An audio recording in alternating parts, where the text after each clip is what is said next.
It's no secret that history repeats itself. And when it comes to the stock market, investors will do whatever mental gymnastics they need to convince themselves that, this time, it's different. In fact, legendary investor Sir John Templeton, who averaged 15% annual growth for 38 years, called those the four most expensive words in the English language. And he's right, because nothing empties a brokerage account faster than blind optimism dressed up as financial genius. Which brings us to Jesse Livermore. Jesse Livermore, who is considered a pioneer of speculative trading in the markets, was the basis for the main character in the best-selling book, Reminiscences of a Stock Operator, and is most well known for making his fortunes by shorting markets during crashes. Once said, "There's nothing new in Wall Street." There can't be, because speculation is as old as the hills. Whatever happens in the stock market today has happened before and will happen again. And there's a stock market bubble that nobody talks about anymore. It's a bubble that looks disturbingly similar to the current state of the market. I'm not talking about the dot-com bubble of the early 2000s or the 2008 financial crisis. I'm talking about a bubble you probably have never heard of. It was a bubble that when it popped, the damage was ugly. The market crashed 50%. Many of the world's largest companies lost 60 to 80% of their value. Inflation surged from 3 to 11%. And the market didn't fully recover for 8 years. I'm talking about the Nifty 50 bubble of the early 1970s. The story starts in the late 1960s. The United States has just ridden a 20-year economic sugar high following World War II.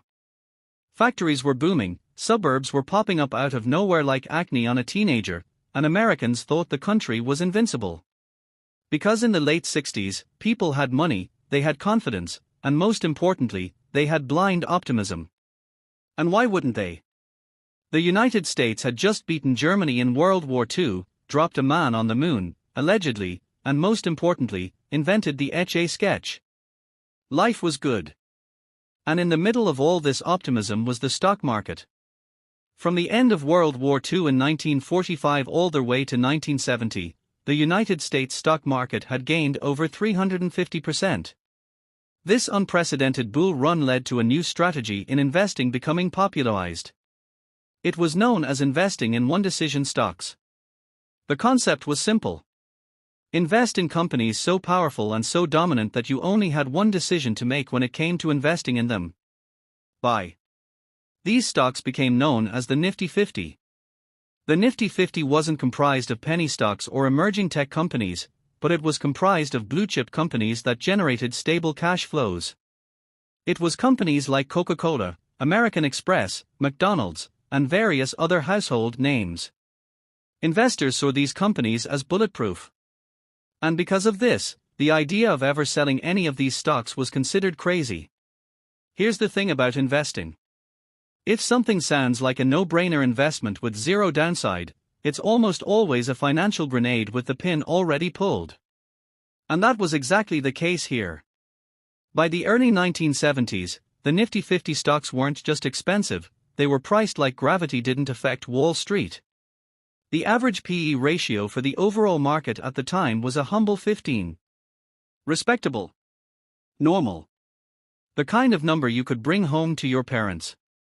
But the never-sell mentality around the Nifty 50 turned their valuations into numbers you only see in a fairy tale.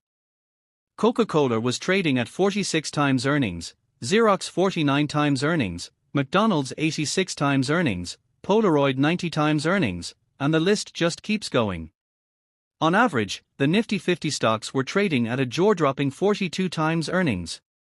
And it doesn't stop there. At the peak, the top 5 Nifty 50 stocks made up around a quarter of the entire market. And collectively, the entire Nifty 50 group made up roughly 45% of the total United States stock market. Then came 1973 to 1974. The dominoes fell one by one and reality came in and slapped everyone across the face. Oil prices quadrupled, inflation jumped to over 11%, unemployment doubled from 4.5% to 9%, and President Nixon effectively ended the gold standard for good. This led to the plunging 50% between 1973 and 1974, which marked the worst bear market since the Great Depression. And when the economy falls apart, overpriced stocks don't just correct, they get obliterated. In the Nifty 50, Coca-Cola shares fell over 60%, McDonald's shares fell over 70%, and worst of all, Polaroid shares collapsed more than 90%. The so-called one-decision stocks turned into one big financial obituary. And here's the real gut punch. The damage wasn't quick. This wasn't a cute little V-shaped recovery like we saw after the pandemic. It took the market 8 years, until 1981, to crawl back to the same level it had been at before the bubble popped. This was the reality of the Nifty 50 collapse. Investors who thought they were buying eternal growth stocks ended up trapped in financial purgatory for the better part of a decade. Now, if you're looking at the current state of the market and getting a slight sense of DA copyright symbol JAVU, you're not alone. In fact, Mark Twain once said, "History does not repeat itself, but it does rhyme." And while not identical, today's stock market undeniably rhymes with the one back in 1972. And back in 1972, the Nifty 50 made up nearly 45% of the total United States stock market. Meaning, with every dollar invested into a stock market index fund, investors were making a bet that these Nifty 50 companies would somehow grow into these ridiculous price tags slapped on them.